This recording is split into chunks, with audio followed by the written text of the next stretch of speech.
Bharatiya Janata party TRS ఒకటే అంటే కొంతమంది నమ్మారు, కొంతమంది నమ్మలేదు.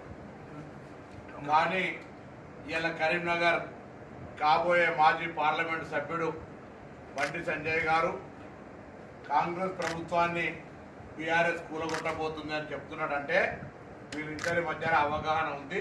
వాళ్ళ సమాచారం వీళ్ళకు, వీళ్ళ సమాచారం వాళ్ళకు తెలుస్తుంది అనేది మరొకసారి నిదర్శనమైంది. లేదా నాకు తెలిసి సంజయ్ గారు ఇంటర్మీడియట్లో 10th మరి జ్యోతిష్య శాస్త్రం చదివినట్టు కూడా నాకు తెలియదు.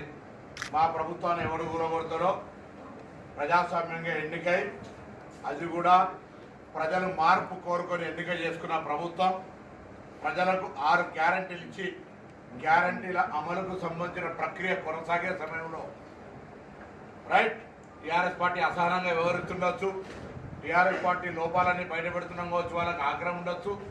కానీ ప్రభుత్వాన్ని కూలగొట్టేంత శక్తి, ధైర్యము అటువంటి పరిస్థితి ఉన్నదని నేను అనుకుంటలేదు. కాంగ్రెస్ పార్టీ కూడా అంత బలహీనంగా ఉందని నేను అంటలేదు. ఈరోజు కాంగ్రెస్ ఎమ్మెల్యేని ముట్టేటువంటి ధైర్యం వేరే ఇతర రాజకీయ పార్టీలకు లేదు. ఇలా